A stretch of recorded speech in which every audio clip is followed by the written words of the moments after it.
Selamat saudara-saudara pendengar di 96,2 MHz. Jumpa lagi bersama kami di paket acara Ulamias Cerdas di edisi Selasa 17 Maret 2015. Bersama saya Juni Sandra yang akan memandu Anda di sore hari ini pendengar selama 60 menit ke depan. Dan juga tentunya seperti biasa saya tidak sendiri pendengar. Saya ditemani narasumber kita di studio di hari ini pendengar yang akan berbagi ilmu untuk pendengar ya di sore hari ini.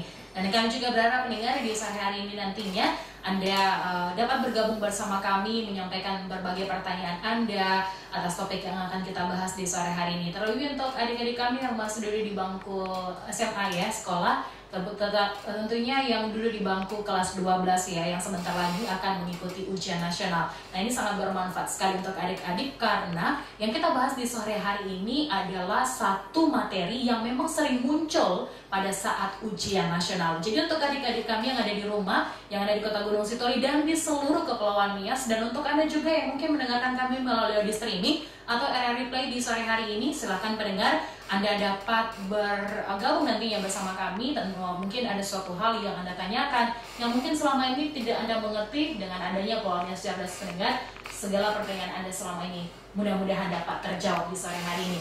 Baiklah saudara pendengar di 96,2 MHz, sudah hadir di studio Bapak Tebali Hulu MSI yang sehari-harinya juga mengajar di SMA Negeri Unggulan Sukma. Langsung saja kita sapa. Selamat sore Bapak. Selamat sore. Bagaimana kabarnya Bapak di sore hari ini? Baik. Baik ya.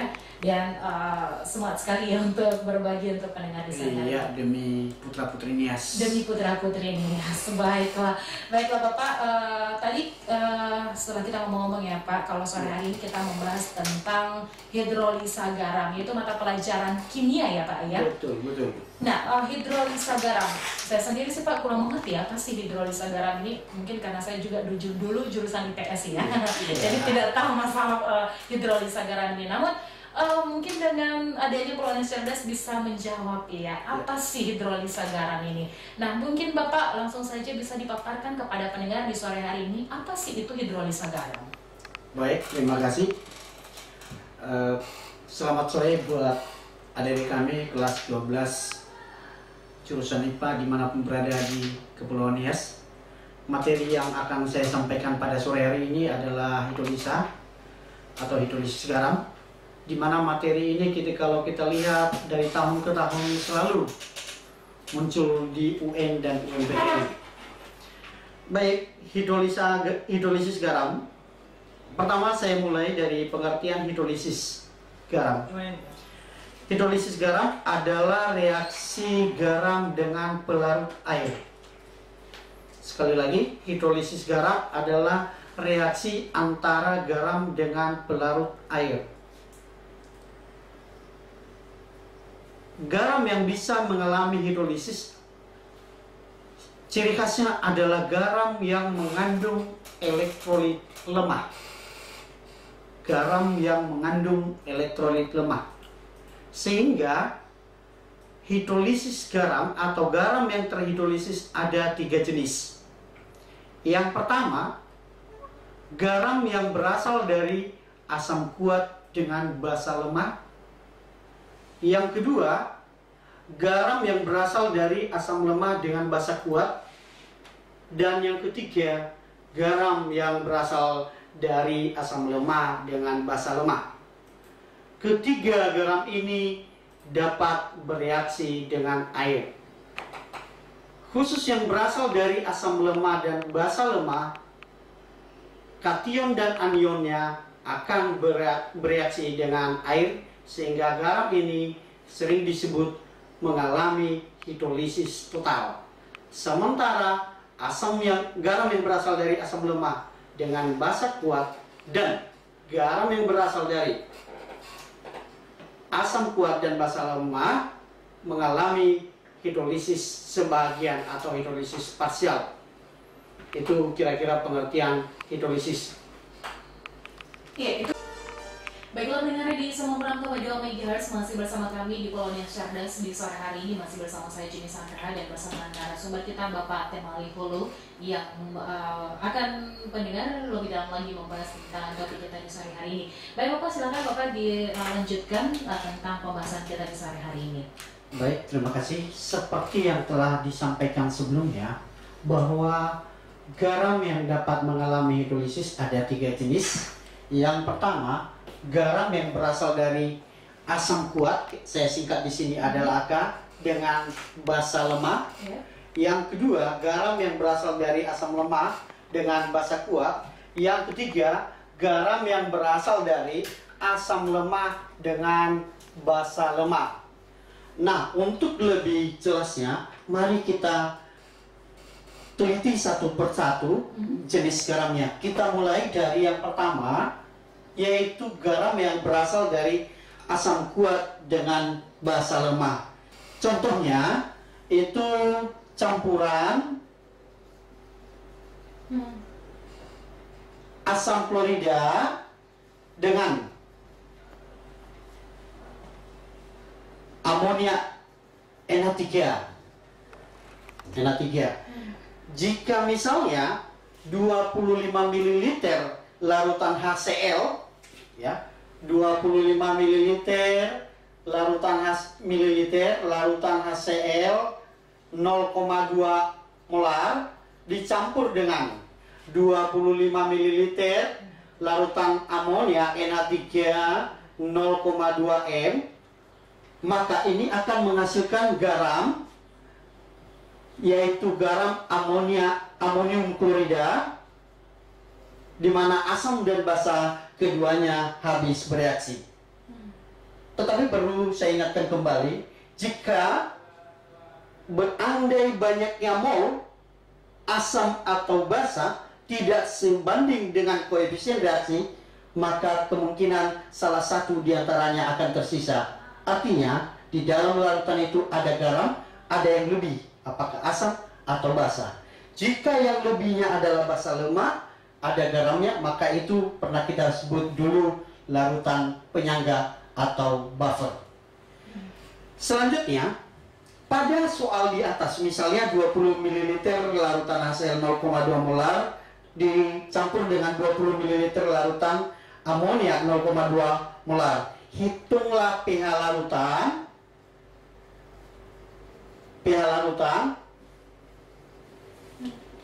Jika Kb dari amonia adalah 10 pangkat min 5. Nah, ini bisa kita selesaikan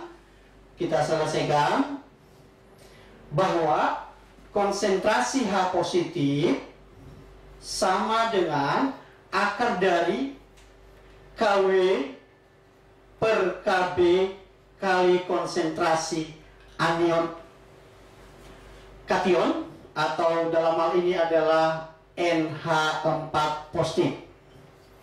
Sehingga ini kita dapatkan akar dari nilai Kw itu adalah konstanta air yang nilainya adalah 10 pangkat min 14 per 10 pangkat min 5 kali konsentrasi garam. Konsentrasi garamnya adalah 0,2 kali 25 dibagi volume total 50, atau sama dengan akar dari 10 pangkat min 14 per 10 pangkat min 5 kali 0,1.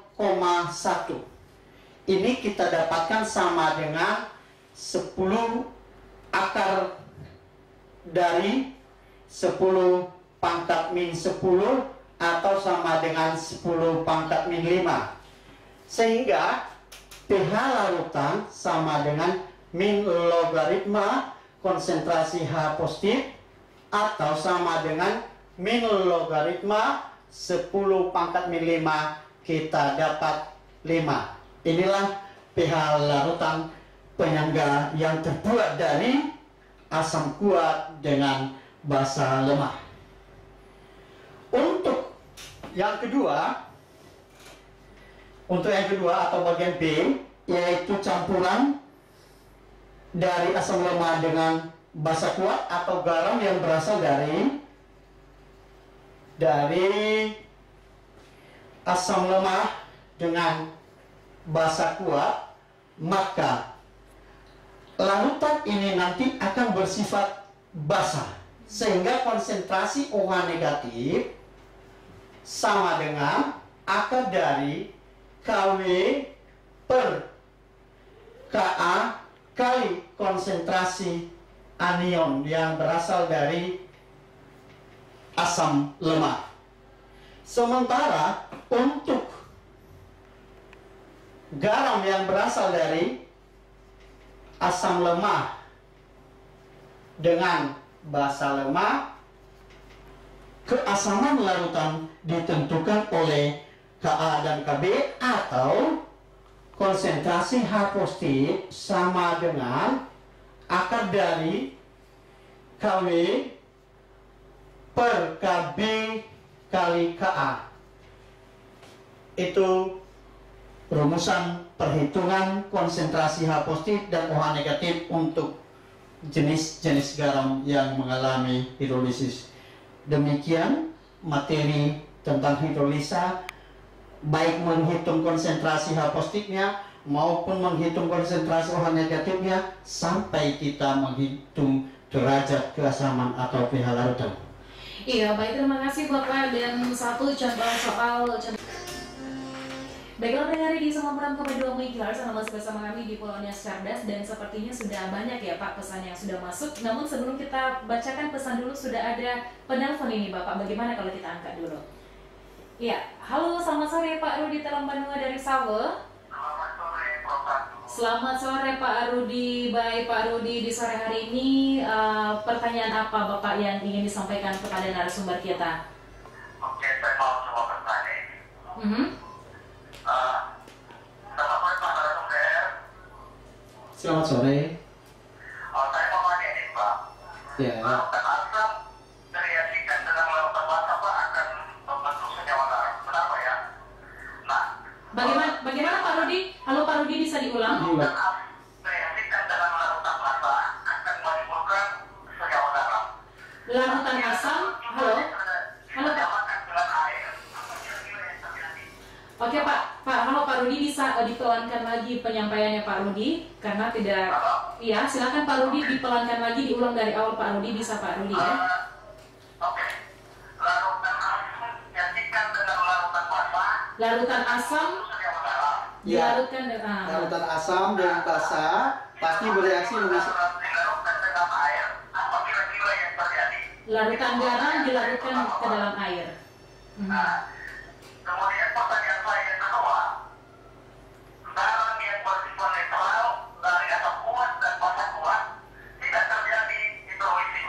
Kenapa Pak kira-kira? Oh iya. Itu pertanyaannya Pak. Mhm. Oke, selamat sore. Baik, terima kasih. Selamat sore Pak Baik, selamat Rudi. sore. Sore. Iya Pak Rudi Telambanua dari Iya. Sawo itu Bapak. Bagaimana, langsung ditanggapi? Baik, terima kasih Pak Rudi Telambanua. Pertanyaannya tadi kalau tidak salah itu apakah jika asam dicampur dengan basa pasti menghasilkan garam? Iya. Lalu garam ini jika di dalam air dilarutkan, apa yang terjadi? Garam akan mengalami ionisasi atau terurai menjadi ion-ionnya menjadi kation dan anion.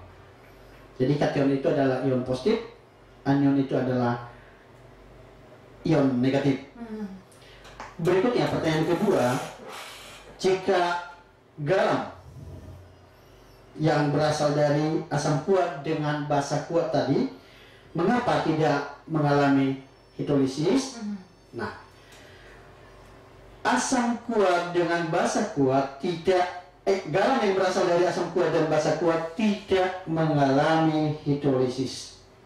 Seperti yang telah saya jelaskan tadi bahwa garam yang mengalami hidrolisis adalah garam yang mengandung elektrolit lemah, mengandung ion elektrolit lemah.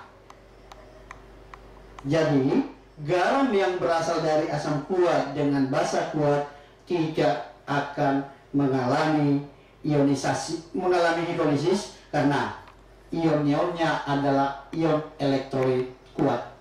Demikian Pak Rudi. Oke, Pak Rudi teman-teman dari Sabang mudah-mudahan masih memonitor kita di sore hari ini, dan itu adalah jawaban dari pertanyaan Anda. Mudah-mudahan dapat memuaskan dan juga dapat memahami ya jawaban yang baru saja disampaikan oleh Bapak. Baik Bapak, sudah ada ini pesan yang sudah masuk Bapak ya, langsung saja kita bacakan. Ini dari Moah, sayang sekali Moah tidak memberikan alamatnya. Di mana pertanyaan Moah di sini, bagaimana? Ya, katanya ada benturan. Ya. Bagaimana dengan derajat ionisasi kurang? Mengerti katanya ini Bapak. Oh ya. Baik. Derajat ionisasi itu adalah derajat penguraian suatu zat elektrolit menjadi ion-ionnya, atau secara matematik derajat ionisasi itu sama dengan perbandingan banyaknya mol zat yang terionisasi dengan banyaknya mol zat mula-mula. Contoh misalnya larutan elektrolit amonium klorida. Kalau 2 mol larutan elektrolit dari amonium klorida kita larutkan ke dalam air, setelah mengalami ionisasi ternyata masih terdapat amonium klorida sebanyak 1 mol. Padahal yang kita larutkan tadi 2 mol. Nah, yang 1 mol lagi kemana? Sudah terurai menjadi ion-ionnya. Jadi, derajat ionisasinya banyaknya mol zat yang terurai menjadi ion atau banyaknya mol yang terionisasi dengan banyaknya mol yang kita larutkan. Berarti yang terionisasi 1, yang dilarutkan tadi adalah 2. Sehingga derajat ionisasi amonium klorida pada contoh yang kita sampaikan adalah setengah. Kira-kira demikian. Baik, terima kasih Bapak, dan untuk mau dimanapun Anda berada di sore hari ini dari Satria. Ini pertanyaannya Bapak, saya ada benturan tentang soal sebelumnya, tapi mungkin ini kurang berkaitan, tapi masih dengan inti yang sama, yaitu bagaimana cara membedakan larutan penyangga atau BUF ya Pak? Buffer dengan hidrolisis garam. Itu Pak pertanyaan dari Satria di sore hari ini. Terima kasih Satria, pertanyaan Anda tentang bagaimana membedakan larutan buffer atau larutan penyangga dengan hidrolisis garam. Nah, larutan buffer atau yang kita sebut larutan penyangga yaitu larutan yang dapat mempertahankan derajat keasaman. Larutan buffer itu adalah campuran asam lemah dengan garamnya, atau sering juga disebut campuran asam lemah dengan basa konjugasinya. Yang kedua, campuran basa lemah dengan garamnya, atau campuran basa lemah dengan asam konjugasinya. Yang berarti larutan penyangga, di dalam larutan penyangga terdapat 2 zat. Yang pertama ada asam lemah atau basa lemah. Yang zat yang kedua adalah garamnya. Itu buffer. Sementara hidrolisis garam, di dalam larutan itu yang terdapat hanya garam. Tidak ada asam lemak atau basa lemah di dalam larutan. Nah, pada awal tadi sudah saya jelaskan bahwa garam sebenarnya terbentuk dari hasil reaksi antara asam dengan basa. Jika perbandingan banyaknya asam dan basa yang akan direaksikan sama dengan perbandingan koefisiennya, maka zat itu, asam dan basa, akan habis menjadi garam. Artinya, kalau tadi asam yang kita masukkan ke dalam suatu wadah dicampur dengan basa, setelah bereaksi maka asam dan basa tidak ada, yang ada di dalam larutan adalah garam. Jika banyaknya mol zat asam maupun basa yang direaksikan sama dengan perbandingan koefisien reaksi. Tetapi jika perbandingan banyaknya mol asam dan basa yang direaksikan tidak sama dengan koefisien reaksi, maka di dalam larutan itu pasti ada dua zat, yaitu garam dengan asam sisa atau mungkin basa sisa. Jika asam yang lebih, berarti asam sisa, berarti ada dua. Jika basa yang lebih, berarti garam dengan basa sisa. Itu yang ada di dalam larutan. Jadi kalau kedua habis bereaksi, itu garam. Maka garam itu jika mengandung elektrolit lemah, pasti mengalami hidrolisis. Demikian. Baik, terima kasih Bapak. Dan untuk Satria di sore hari ini, itu adalah jawaban dari pertanyaan Anda. Tadi Bapak Hulus sudah menjelaskan ya tentang pertanyaan Anda, dan semoga dapat memuaskan dan juga dapat memberikan pemahaman baru untuk Anda di sore hari ini.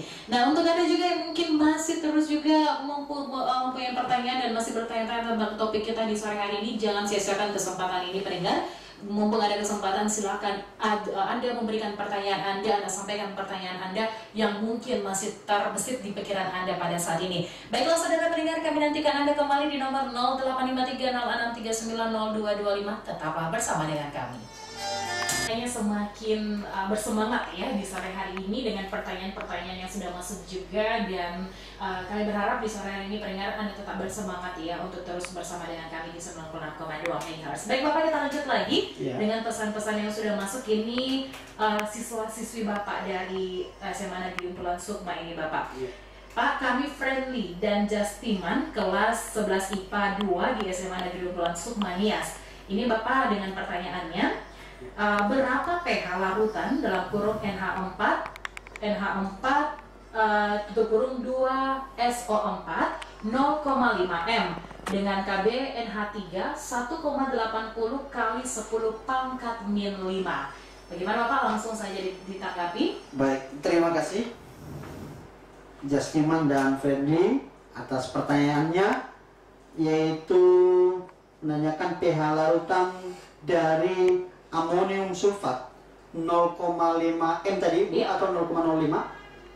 Bentar ya Pak, ini 0,05 M. Oh, 0,05 M dengan KB NH3 adalah 1,8 kali 10 pangkat min 5. Baik, sebelum saya jawab, perlu kita selesaikan menghitung pH-nya. Perlu dulu kita identifikasi garamnya. Garam ini berasal dari basa lemah dengan asam kuat, yaitu berasal dari amoniak sebagai basa lemah dan asam sulfat sebagai asam kuat. Garam ini terionisasi 1 mol garam amonium sulfat menghasilkan 2 mol ion NH4 positif. Berarti konsentrasi kation 2 kali konsentrasi garam, sehingga konsentrasi H positifnya sama dengan akar dari KW per KB kali konsentrasi ion amoniak atau ion amonium, di mana konsentrasi ion amonium sama dengan 2 kali konsentrasi garam amonium sulfat, sehingga konsentrasi H positif sama dengan akar dari 10 pangkat min 14 per 1,8 kali 10 pangkat min 5 kali 2 kali konsentrasi garam 2 kali 0,05, sehingga ini sama dengan akar dari 10 pangkat min 14 per 1,8 kali 10 pangkat min 5 kali 10 pangkat min 1, sehingga ini sama dengan akar pangkat dari 10 pangkat min 9 per 1,8. Itu konsentrasi H positif. Nah, selanjutnya dari konsentrasi H positif ini kita bisa menghitung pH larutan. pH larutan sama dengan min log konsentrasi H positif. Konsentrasi H positif tadi sama dengan akar kuadrat dari 10 pangkat min 9 per 1,8 min logaritma akar kuadrat dari 10 pangkat min 9 per 1,8. Itu pH larutannya. Nah, ini tinggal menyederhanakannya. Ini sama dengan min logaritma 10 pangkat min 9 per 1,8 pangkat setengah. Dengan menggunakan sifat-sifat log, di mana pangkat adalah pangkat jadi kali, kali tambah bagi kurang, sehingga ini berubah menjadi min buka kurung setengah logaritma 10 pangkat min 9 per 1,8 atau sama dengan min setengah kali logaritma 10 pangkat min 9 kurang logaritma 1,8 baru buka kurung min setengah logaritma 10 pangkat min 9 tambah logaritma 1,8 atau sama dengan 4,5 tambah logaritma 1,8. Itulah pH larutannya. Berarti hasilnya 4,5 tambah logaritma 1,8. Oke, baiklah. Masih terus kita jawab ya Pak pertanyaan di hari adik-adik kita di hari SMA Negeri Dongkolan Sukma. Mudah-mudahan juga adik kita ini terus memonitoring kita di sore hari ini. Dan untuk adik-adik kami yang bergabung lagi dipersilakan di nomor 0853 0639 0225. Dan pendengar di 96,2 MHz, begitu juga untuk Anda yang ada di luar Kepulauan Nias dan yang sedang mendengarkan kami di sore hari ini. Silakan pendengar Anda dapat menyampaikan pertanyaan Anda di nomor 0853 0639 0225. Baik Bapak, sama dengan 4,5 dikurang 0,25, kita dapatkan 4,25. Itulah pH larutan. Jadi itu adalah pertanyaan dari jawaban dari Friendly tadi ya Pak ya? Ya, betul. Oke, baik, terima kasih Bapak. Dan untuk Friendly dan juga Justiman di SMA Negeri Dongkolan Sukma, itulah jawaban dari pertanyaan Anda. Dan kalau masih belum mengerti lagi, mungkin besok ya Bapak bisa dihubungi langsung Bapak gurunya di sekolah. Baiklah saudara pendengar di 96,2 MHz, masih terus kita nantikan pesan dari Anda di nomor 0853 0639 0225. Kita masih ada waktu 15 menit lagi untuk menampung pertanyaan-pertanyaan Anda di sore hari ini. Dan jangan sia-siakan waktu yang sangat-sangat baik ini pendengar ya, bisa menjawab semua berbagai pertanyaan Anda dan yang menjadi juga pertanyaan yang selama ini mungkin belum terjawab pendengar. Baiklah, kami masih terus nantikan di nomor 0853 0639 0225. Dan untuk Anda juga yang sempat menelpon tadinya, silakan pendengar Anda dapat mengulangnya kembali di nomor 0853 0639 ya. Di 0853 0639 0225. Agak bingung aku pertanyaan ini. Ini dari masih dari siswa Bapak juga di SMA Negeri Dongkolan Sukma. Semoga acara ini bermanfaat. Kami Wira Wijaya Gea dan Jimmy SMA kelas 11 IPA 2 SMA Unggulan Sukma Pak. Berapakah massa dalam kurung NH4 tutup kurung 2 SO4 yang harus ditambah ke dalam 100 ml air sehingga diperoleh pH sama dengan 5 atau KB sama dengan 1 kali 10 pangkat min 3? Iya, terima kasih. Baik, terima kasih pertanyaannya. Dari soal ini, pH-nya tadi ada 5, berarti konsentrasi H positifnya ada 10 pangkat min 5. Di mana garam ini berasal dari asam kuat dengan basa lemah, yaitu asam sulfat dengan amonia, sehingga konsentrasi H positif dapat dihitung dari akar dari Kw per Kb kali 2 kali konsentrasi garam. 2 kali konsentrasi garam. Nah, di mana konsentrasi H positifnya tadi adalah 10 pangkat min 5 yang berasal dari akar dari KW ada 10 pangkat min 14 per 10 pangkat min 5 kali 2 kali konsentrasi garam, sehingga 10 kedua ruas dikuadratkan sehingga 10 pangkat min 5 kuadrat itu berubah menjadi 10 pangkat min 10 dan sebelahnya menjadi 10 pangkat min 9 kali 2 kali konsentrasi garam. Berarti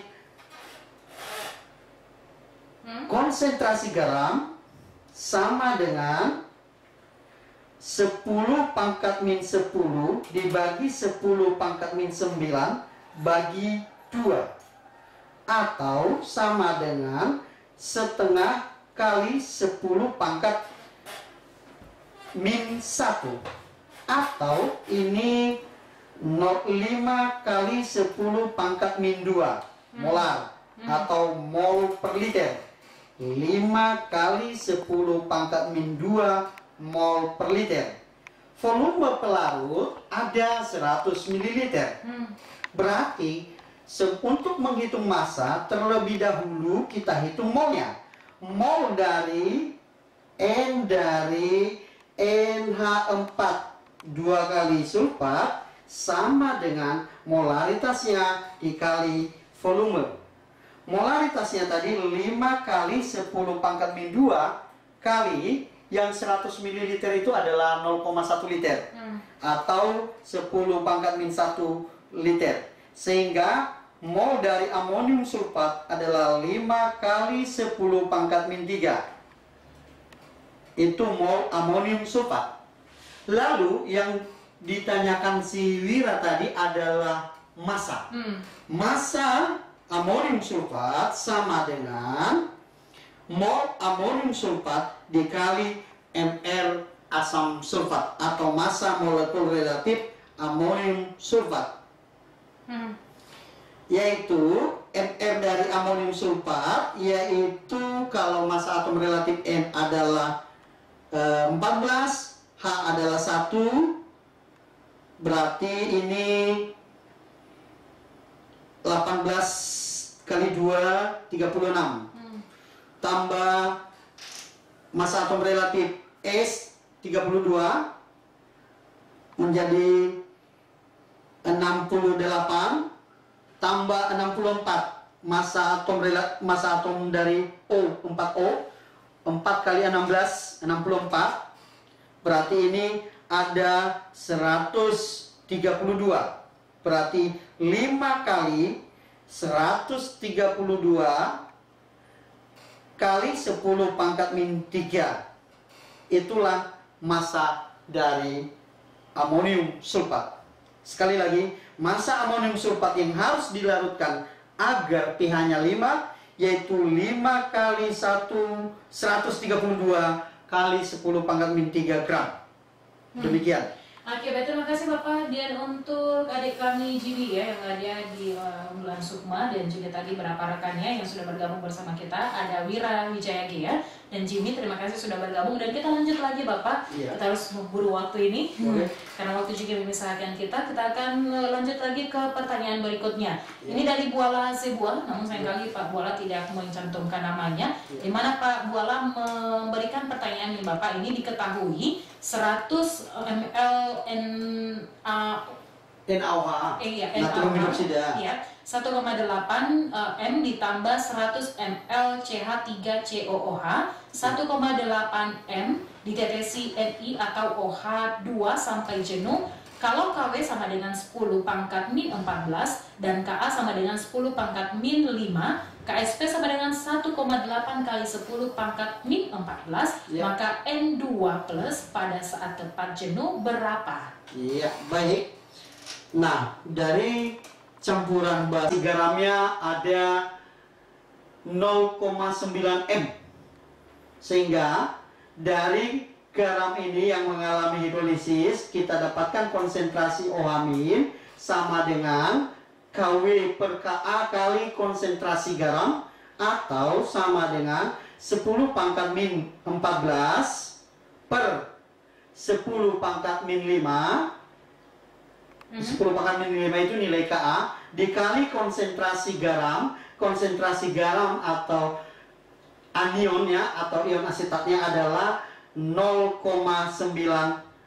M, sehingga ini sama dengan akar dari 9 kali 10 pangkat min 10. Ini sama dengan 3 kali 10 pangkat min 5. Itu konsentrasi OH min. Lalu ditetesin dengan NiOH 2 kali atau nikel hidroksida, di mana nikel hidroksida ini terionisasi menjadi Ni2 positif tambah 2OH min. Misalkan kelarutannya pada saat jenuh itu adalah es, maka ionisasinya akan menghasilkan konsentrasi Ni sebesar S, dan konsentrasi OH min di dalam larutan tadi ada sebanyak 3 kali 10 pangkat min 5, di mana KSP dari NiOH 2 kali sama dengan 1,8 kali 10 pangkat min 14, yang mana itu adalah berasal dari 4S pangkat 3, atau ini berasal dari S kali konsentrasi dari OH min pangkat 2. S-nya sama, berarti ini sekali lagi 1,8 kali 10 pangkat min 14 sama dengan S kali konsentrasi OH min tadi adalah 3 kali 10 pangkat min 5 pangkat 2, berarti ini adalah 9 kali 10 pangkat min 10 S, sehingga S sama dengan 1,8 kali 10 pangkat min 14 per 9 kali 10 pangkat min 10, atau ini kita dapatkan 2 kali 10 pangkat min 5 M. Itulah konsentrasi ion nikel di dalam larutan, yaitu 2 kali 10 pangkat min 5 mol per liter. Berarti itu adalah jawaban dari pertanyaan dari Pak Buala tadi ya Pak ya? Ya betul. Oke, baik, terima kasih Bapak, dan untuk Pak Buala dimanapun Anda berada, itulah pertanyaan atau jawaban dari pertanyaan Anda. Dan sepertinya Bapak kita sudah sampai di penghujung waktu, namun sayang sekali kalau soal yang satu ini tidak kita jawab, kita waktu sebentar. Baik. Ini masih dari Pak Buala juga, dan ini sangat penting juga. Di sini tadi Pak Buala mengatakan ada benturan tentang hidrolisis garam. Jadi pertanyaannya, apa perbedaan antara larutan yang terhidrolisis parsial dengan terhidrolisis sempurna? Ya. Perbedaan antara hidrolisis parsial dengan hidrolisis total atau hidrolisis sempurna, itu yang mengalami hidrolisis parsial adalah garam yang berasal dari asam lemah dengan basa kuat.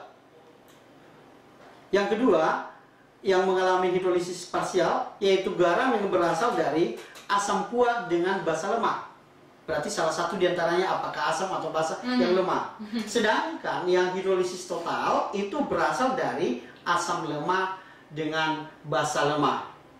Berikutnya, perbedaan berikutnya, garam yang mengalami hidrolisis parsial yang bereaksi dengan air itu hanya sebagian. Kalau dia berasal dari asam lemah dengan basa kuat, maka yang mengalami bereaksi dengan air adalah anionnya. Kalau dia berasal dari asam kuat dengan basa kuat, yang mengalami hidrolisis adalah kationnya. Tetapi kalau berasal dari asam lemah dengan basa lemah, kation dan anion dua-duanya bereaksi dengan air. Itulah hidrolisis sempurna atau hidrolisis total. Demikian. Baik, terima kasih Bapak Hulu atas jawabannya di sore hari ini, dan untuk Pak Bola juga. Mudah-mudahan jawaban dari pertanyaan Bapak dapat memberikan ya satu penjelasan terbaru untuk Anda atas pertanyaan yang sudah Anda sampaikan di sore hari ini. Dan sebenarnya masih ada pesan yang sudah masuk lagi Bapak, namun karena waktu yang memisahkan kita, untuk Anda nanti akan kami sampaikan ke Bapak pertanyaan Anda.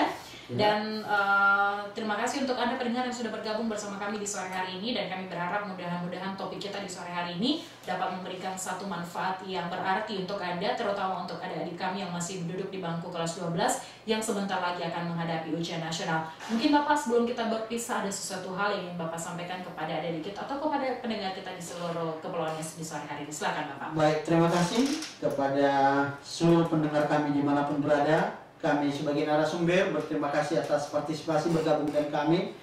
Kami sebagai narasumber mungkin di sana sini penjelasan kami yang sesingkat ini belum puas. Kami sebagai narasumber siap melayani Anda dimanapun berada, baik melalui SMS maupun melalui telepon seperti nomor telepon yang disampaikan oleh si Lisa. Junisa, sorry, mohon maaf Bu Junisa. Iya, Pak. Ya. Jadi kepada adik-adik kami kelas 12, selamat berjuang, selamat menyongsong masa depan untuk mengikuti ujian nasional yang sebentar lagi akan dilaksanakan pada bulan April ini. Semoga saudara kami, adik-adik kami kelas 12 berhasil dengan baik. Demikian. Baik, terima kasih Bapak untuk keringanan angkanya juga bersama kami di sore hari ini, sudah mau berbagi ilmu bersama dengan pendengar kita di seluruh Kepulauan Nias, dan kita berharap mudah-mudahan semuanya dapat bermanfaat, dan semoga juga keikhlasan Bapak dapat terbalas dengan pekerjaan Bapak sehari-hari. Baiklah saudara pendengar, di 96,2 MHz sudah terasa juga kita sudah sampai di penghujung acara. Terima kasih bagi Anda yang sudah bergabung bersama kami di sore hari ini, dan semoga acaranya dapat bermanfaat untuk Anda.